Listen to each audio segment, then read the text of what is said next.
আসসালামু আলাইকুম দর্শক, সবাই কেমন আছেন? রাশেদাস কুকিং স্টুডিওর আরও একটি নতুন এপিসোড আপনাদের সবাইকে ওয়েলকাম।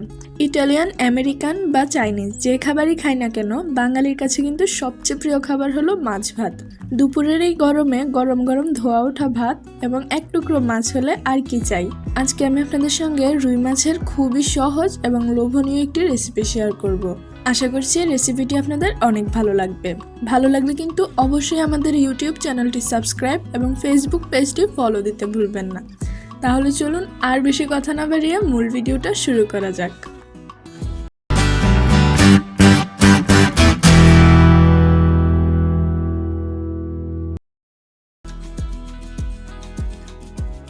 আজকে মাছ ভুনার জন্য আমি এখানে 6 টুকরো রুই মাছ নিয়ে নিলাম।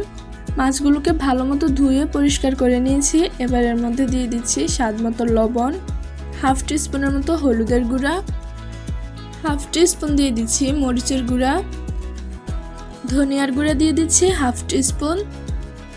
এরপর দিয়ে দিচ্ছি এখানে সামান্য কিছুটা সরষের তেল। আপনারা চাইলে কিন্তু এখানে সাদা তেলটাও দিয়ে দিতে পারেন। এবার দিয়ে দিব 1 চিল লেবুর রস। ব্যাস, এবার মশলার সঙ্গে মাছগুলোকে ভালো মতো মাখিয়ে নেওয়ার পালা।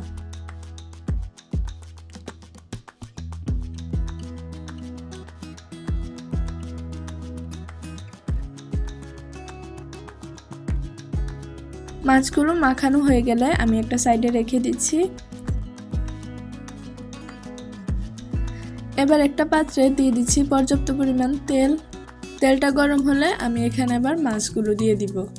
মাছগুলোকে কিন্তু একটু ভালো মতো লাল লাল করে ভেজে নিতে হবে।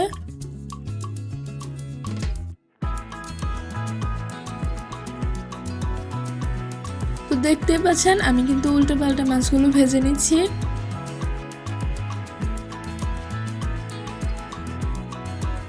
মাছগুলোর এপিট ওপিট ভাজা হয়ে গেলে এবার আমি মাছগুলো তুলে রেখে দিব।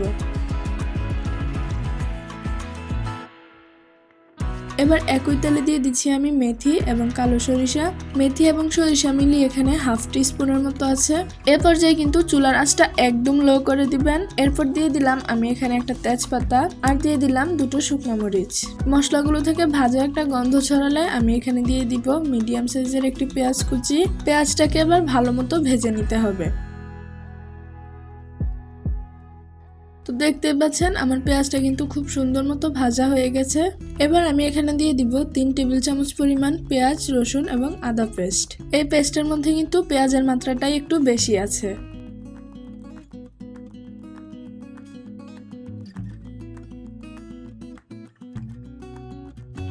এবার মশলাটা ভালো মতো মেশানো হয়ে গেলে আমি এখানে কেটে রাখা 2টো টমেটো দিয়ে দিলাম আর দিয়ে দিলাম স্বাদ মতো লবণ। লবণ দিয়ে ভালো মতো নেড়ে চেড়ে মিশিয়ে নিতে হবে।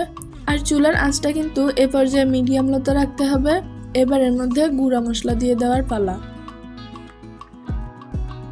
প্রথমে দিয়ে দিচ্ছি আমি এখানে 2 চা চামচ মরিচের গুঁড়া, 1 চা চামচ পরিমাণ দিয়ে দিচ্ছি হলুদের গুঁড়া, 1 চা চামচ ধনিয়ার গুঁড়া, হাফ চা চামচের মতো জিরার গুঁড়া দিয়ে দিলাম। এবার এই মশলাটাকে কিছুক্ষণ ভেজে নিতে হবে। 1-1.5 মিনিট ভাজার পর আমি এখানে দিয়ে দিলাম কিছুটা পানি। পানি দেওয়া হয়ে গেলে মশলাটাকে ঢাকনা দিয়ে আমি কষিয়ে নিব। তো 3 থেকে 4 মিনিট পর দেখতেই পাচ্ছেন মশলার তেলটাও কিন্তু উপরে উঠে এসেছে।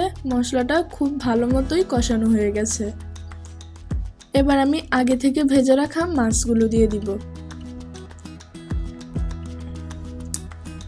মশলা এবং মাছ ভালো মতো মিশিয়ে আবারও কষিয়ে নিব 3 থেকে 4 মিনিটের জন্য।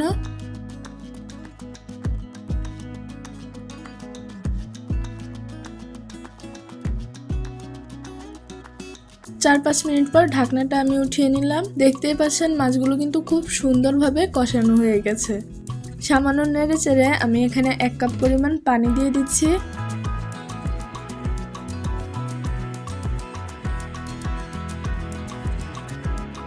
দিয়ে দিচ্ছি মাঝখান থেকে ফালি করে রাখা 5-6টা কাঁচামরিচ।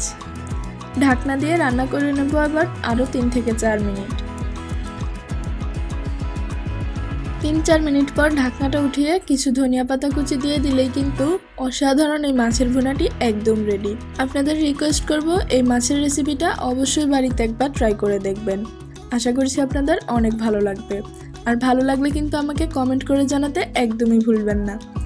তো আজকের মতো ভিডিওটি এখানেই শেষ করছি। সবাই ভালো থাকুন, সুস্থ থাকুন। আল্লাহ হাফেজ।